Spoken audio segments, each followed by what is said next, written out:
మగపిల్లాడికి తాత పేరు, ఆడపిల్లకి అమ్మమ్మ పేరు కానీ నాన్నమ్మ పేరు కానీ, మగపిల్లాడికి ఆ తాత పేరు కానీ ఈ తాత పేరు కానీ పెట్టాలండి.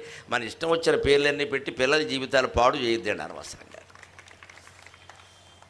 కనీసం ఆ పేరు అందులో కనపాలి, అంతేగాని ఎవడే అర్థం కాకుండా అలిఖిత్, బిలిఖిత్, అఖిలేష్, బుకిలేష్ ఏంటి ఆ పేర్లు దరిద్రం. ఎక్కడ నేను ఎక్కడో విన్నాను, అవినీతి అంటే వాడి జీవితం అంతా అవినీతే. ఇంకా ఏంటంటే ఎవరూ పెట్టకూడని పేరు వెధవాని పెట్టకపోయి ఎంతకంటే బాగుండి, ఎవడు పెట్టలా వెధవాని పెట్టు.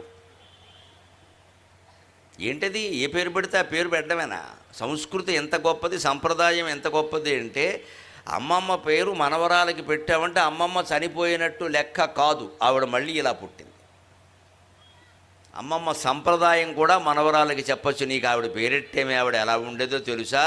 కాసుల పేరు వేసుకుని గుమ్మంలో నిలబడితే లక్ష్మీదేవిని దండం పెట్టేవారు ఊళ్ళో అందరూ.